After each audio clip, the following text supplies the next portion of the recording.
Time now for our Sunrise Smart Start. More steps are being taken to expand access to the COVID vaccine. Part of that includes more vaccination sites in less populated areas. Erica DeCoste live this morning outside the Kodak Hawkeye vaccination site in Rochester with more on what county leaders beyond Monroe are asking for. Erica, good morning.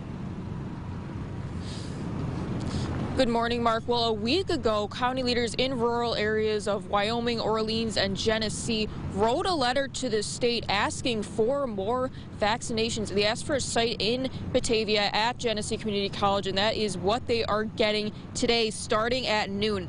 The site in Batavia, as I mentioned, will administer 3,500 of the Johnson & Johnson vaccine. I spoke to Paul Petit, Public Health Director for both Orleans and Genesee counties. He was a part of the group that wrote the letter asking for this site, and they've been asking for it for a while. One reason being accessibility. Some people, especially seniors, didn't have the means to drive farther towards cities. Another reason, there just wasn't enough allocation. I believe the state put together a new model. So there's 3 of those sites that are actually happening this upcoming weekend and the next week around the state. And I believe their plan is to rotate this into other areas. We were looking for a permanent site because we felt that was the best way to get increased allocations into our community. But again, this is going to be a bit of a boost for us. Ultimately, though, we still need to see increased allocations on a weekly basis.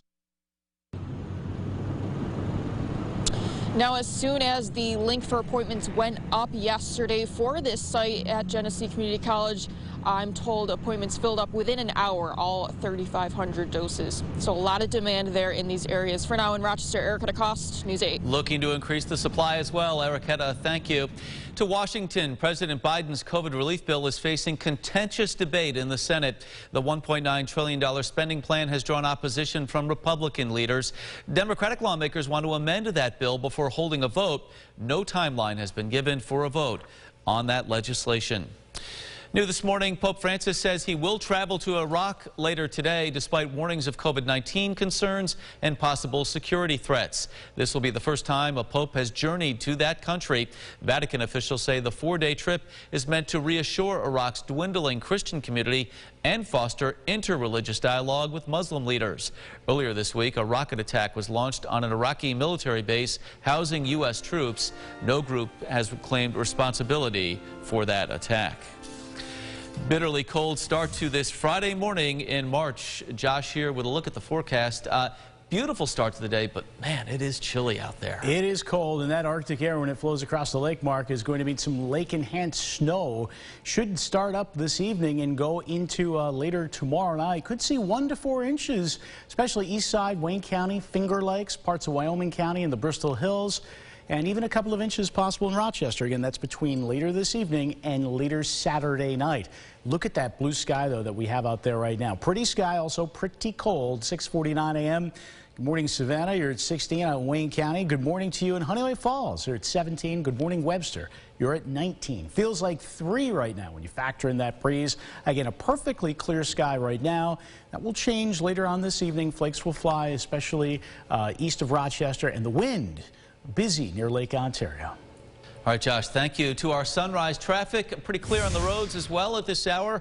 A look over downtown Rochester. You can see traffic flowing in nicely from the west side along 490. No backups on 390 or 590 as well, so it should be a good ride in. The state legislature is set to take up a vote today on the governor's emergency powers during the pandemic. Many Republicans and Democrats as well believe the authority should be stripped away from the governor amid recent controversy. Joined once again by Chris Hrvatets live in Albany with the latest. Chris, great to have you with us. What are we expecting today? Good morning, Mark. There has been a 10 o'clock session scheduled in both the Senate and Assembly chambers. They weren't supposed to have session today. They were supposed to be on their way homes today, lawmakers were, but instead to vote on this legislation, the lawmaking body is going to remain in Albany for today and take it up, expected to take that vote up during their 10 o'clock sessions. Chris, certainly all week long there's been a lot of debate about these emergency powers and this particular bill. In the end, if passed, what actually would it do?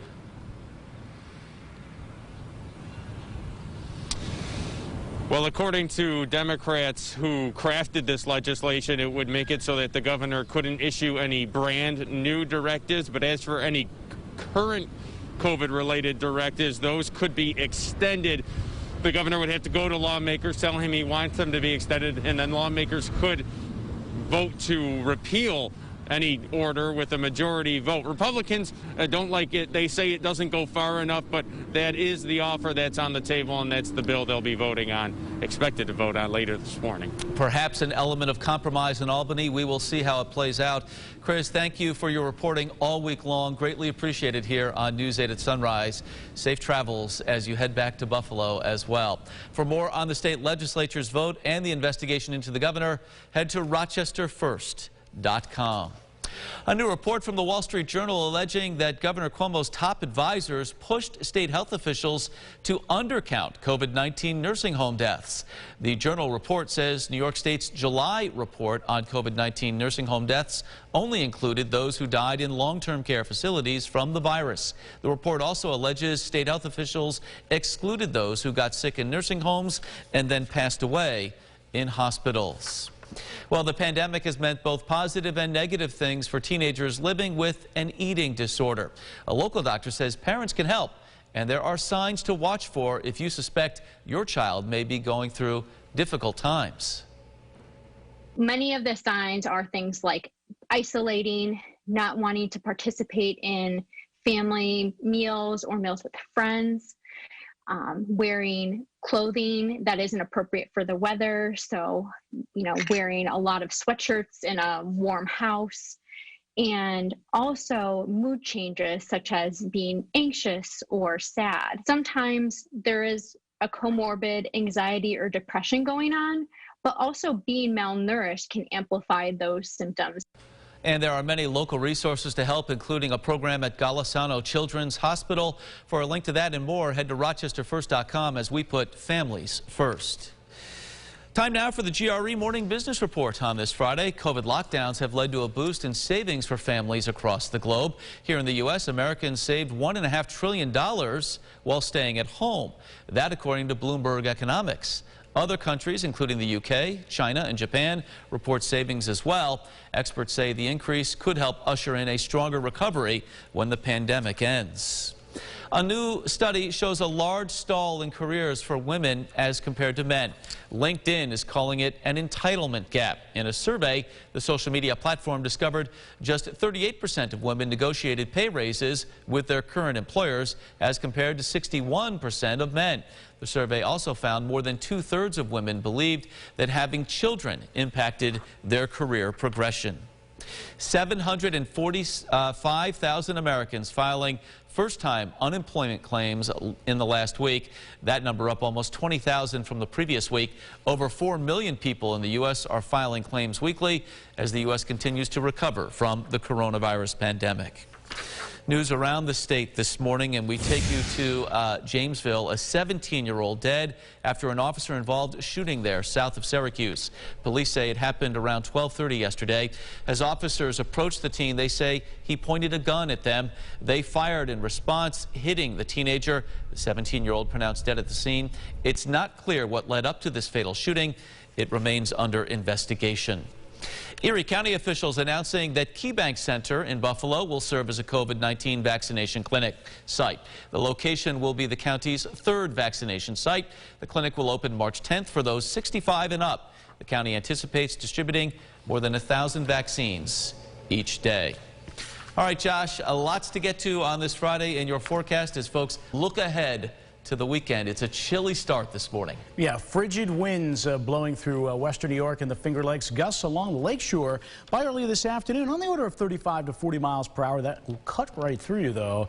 The wind chills this morning down in the single digits, and this will ultimately lead to some lake-enhanced snow later this evening and into later Saturday night and Sunday morning. About 1 to 4 inches in the most persistent snow, so plan on a little bit of fluff over the weekend. Right now, though, nothing but brilliant blue sky from hilltop to lake shore. Just an amazing sunrise that took place, and you can see why on satellite and radar here. Just clear sky across the region. Now, there are clouds off to the north and east. Those will be here later today, but in the meantime, we've got the sun, and again, temperatures near 30 degrees with those busy winds. All right, Josh, thank you. That's it for us for now here on News 8 at Sunrise. Our next update is coming up in about 30 minutes. CBS This Morning is up next. Be safe and have a great day. Follow News 8 wherever you are on RochesterFirst.com, Facebook, Twitter, and our apps for both news and weather.